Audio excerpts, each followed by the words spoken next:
오늘 여러분이 보내주신 자료 묶음은요, 정말 도발적인 질문 하나로 시작합니다.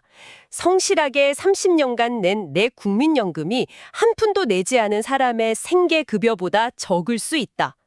이 헤드라인 솔직히 좀 화나지 않으세요?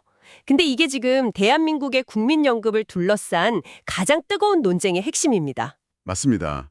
이건 단순히 누가 억울하다 이런 감정의 문제를 넘어서요. 실제 데이터가 보여주는 명백한 현실이거든요. 많은 분들이 이 문제 때문에 국민연금 자체에 대한 불신을 이야기하고 계시죠. 그래서 오늘 저희는 이 자료들을 가지고 국민연금의 민낯을 제대로 한번 들여다보려고 합니다. 왜 이런 기막힌 역전 현상이 생겼는지, 누구는 월 68만 원짜리 용돈 연금을 받고 누구는 월 300만 원이 넘는 다이아몬드 연금을 받는지, 그 차이는 대체 어디서 오는 건지, 그리고 가장 중요하게 이걸 그냥 지켜만 볼 게 아니라 여러분의 연금 앱을 실질적으로 두둑하게 만들 수 있는 방법은 무엇인지 하나씩 파헤쳐 보겠습니다. 좋습니다. 단순한 불만에서 그치지 않고 현실적인 대안까지 찾아보는 시간이 될 겁니다. 자, 그럼 가장 논란이 되는 부분부터 바로 들어가 보죠. 국민연금 대 생계급여 역전 현상. 자료에 나온 숫자가 정말 충격적입니다. 2025년 7월 기준으로요. 국민연금 1인당 평균 수령액이 약 68만 원인데 네, 68만 원이죠. 같은 시점 1인 가구 생계급여 기준액이 약 77만 원. 와, 무려 8만 5천 원이나 차이가 나요. 30년을 꼬박꼬박 냈는데도 말이죠. 이게 이 역전 현상이 2023년부터 시작됐고요. 아, 2023년부터요. 네. 그리고 해가 갈수록 그 격차가 빠르게 벌어지고 있다는 점이 더 큰 문제입니다. 많은 분들이 국민연금 가치가 떨어졌나? 이렇게 오해하시는데요. 사실 원인은 다른 곳에 있습니다. 다른 곳이요. 네. 복지 정책이 강화되면서 생계급여의 기준선 역할을 하는 기준중위 소득이라는 게 있거든요. 이게 역대 최고 수준으로, 그것도 아주 가파르게 올랐기 때문입니다. 잠시만요. 기준 중위소득? 이게 좀 어렵게 들리는데요. 이게 정확히 뭔가요? 그냥 정부가 매년 정하는 일종의 공식적인 중산층 소득선 같은 건가요? 이게 왜 그렇게 갑자기 올랐죠? 정확한 비유입니다. 대한민국 모든 가구를 소득순으로 쫙 줄을 세웠을 때 정확히 한가운데 있는 가구의 소득을 말하는 거고요. 정부가 각종 복지 혜택의 기준점으로 삼는 아주 중요한 지표죠. 근데 최근 몇 년간 최저임금이 큰 폭으로 오르고 전반적인 소득 수준이 향상되면서 이 기준선 자체가 역대급으로 상승한 겁니다. 생계급여 인상률이 최근 연 7에서 14%에 달할 정도였으니까요. 아하, 그러니까 국민연금액도 물가 상승률에 맞춰 매년 오르긴 하지만 보통 연 3에서 5% 수준이니까 저 가파른 생계급여 인상률을 도저히 따라가지 못하는 거군요. 맞습니다. 연금의 문제가 아니라 복지 기준선이 너무 빨리 달아나 버린 셈이네요. 바로 그겁니다. 그런데 여기서 문제가 더 복잡해집니다. 아, 또 있냐요? 네.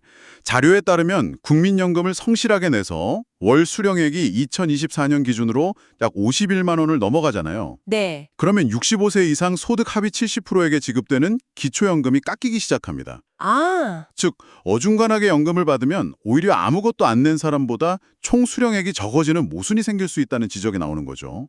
성실하게 납부한 분들이 오히려 최소 생활 보장의 사각지대에 놓일 수 있다는 우려가 괜히 나오는 게 아닙니다. 와, 이건 정말 구조적인 문제네요. 성실함이 보상받지 못하는 느낌을 주니까 사람들이 더 분노하는 것 같습니다. 근데 여기서 자료를 다시 보니 정말 이상한 점이 있어요. 평균이 68만 원인데 월 318만 원을 받는 분이 있네요. 이거 오탁 아니죠? 평균의 거의 5배인데 이건 완전히 다른 연금이라고 봐야 하는 수준 아닌가요? 대체 어떻게 이게 가능하죠?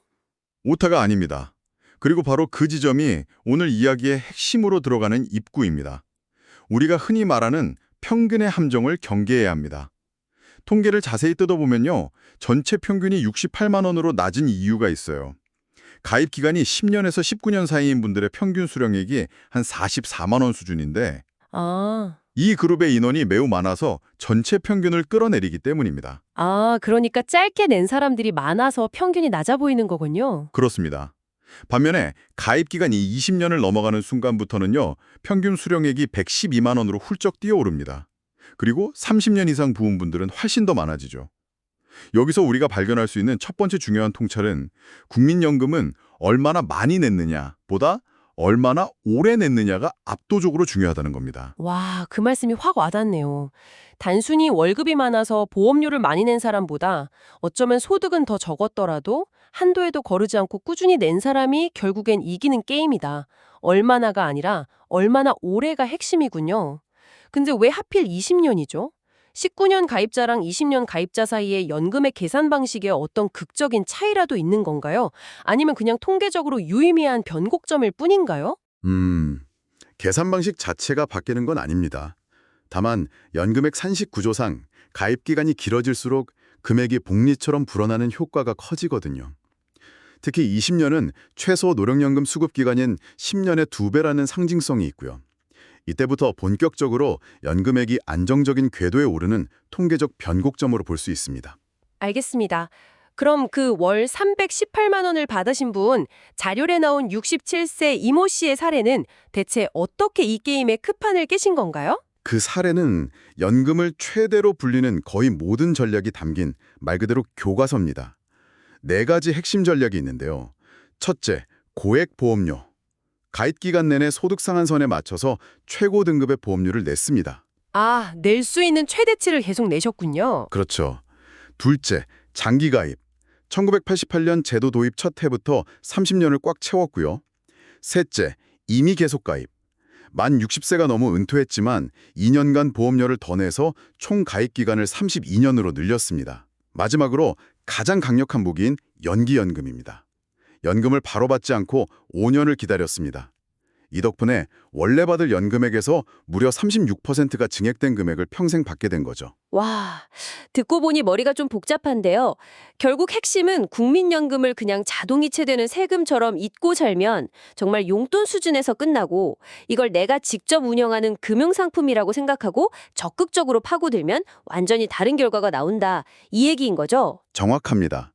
어떻게 관리하느냐에 따라 단순한 용돈이 될 수도 든든한 노후 자금이 될 수도 있는 겁니다. 아, 아까 그 318만 원 받으신 분 사례가 정말 인상 깊네요. 그분은 거의 모든 제도를 완벽하게 활용한 만렙 유저 같은 느낌인데요. 저희 같은 평범한 가입자들이 그분의 전략에서 당장 따라 해볼 만한 필살기 몇 가지만 꼽아주신다면 뭘까요? 좋은 질문입니다.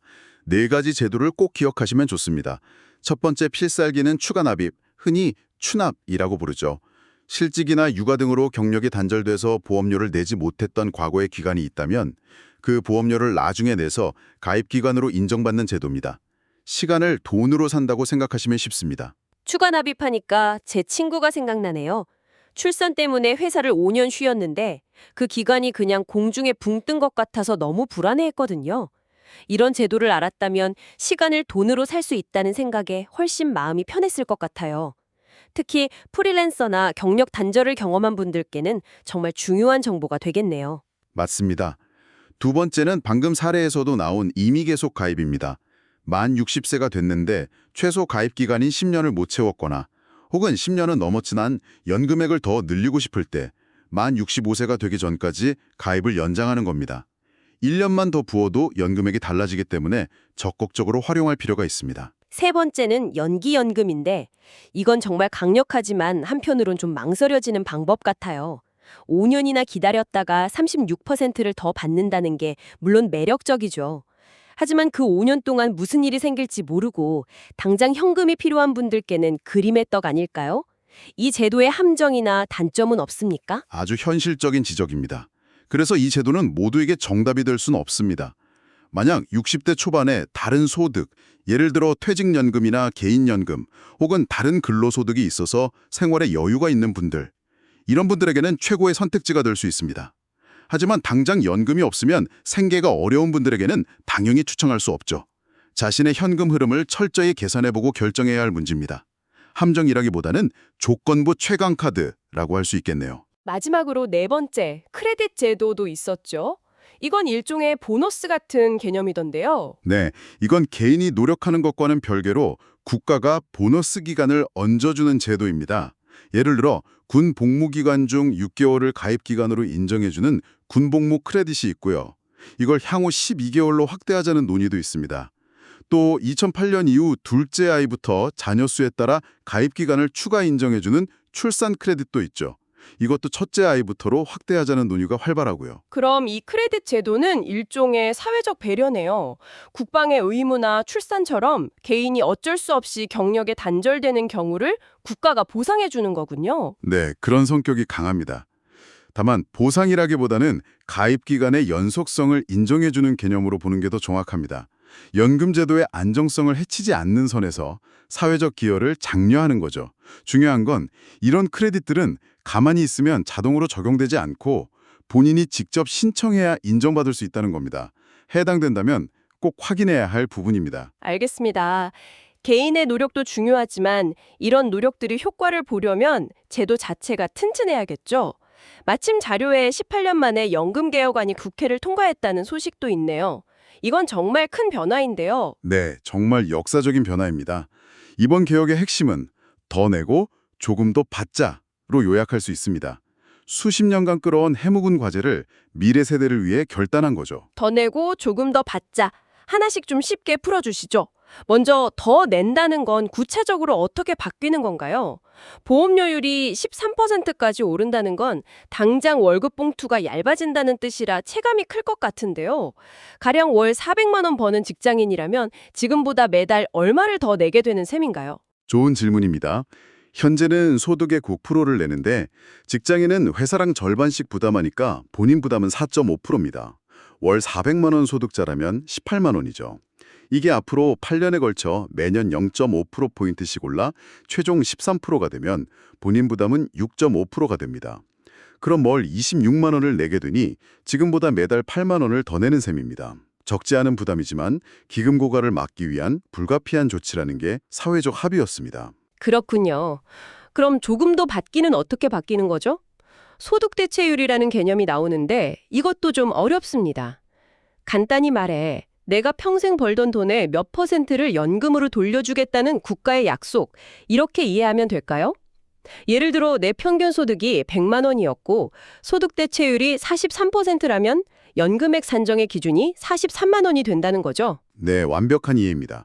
이 소득 대체율이 원래는 매년 계속 낮아져서 2028년에는 40%가 될 예정이었어요. 즉, 국가의 약속이 점점 줄어들고 있었던 거죠. 그런데 이번 개혁으로 이걸 43%로 다시 올리기로 했습니다. 더 내는 만큼 노후 보장 기능도 최소한의 수준으로나마 강화하자는 취지입니다. 결국 미래 세대의 부담을 줄이기 위해 지금 세대가 보험료를 좀 더 내고 대신 줄어들어질 예정이었던 노후 보장 기능은 약간 강화하는 일종의 세대 간 타협안이군요. 그렇습니다. 그리고 이번 개혁에서 또 하나 정말 중요한 변화가 있습니다. 법률에 국가가 연금 지급을 보장한다는 문구를 명시하기로 한 겁니다. 그동안은 국가가 망하지 않는 한 주겠지 이런 막연한 믿음만 있었는데 이걸 법으로 명확히 못 박은 거죠.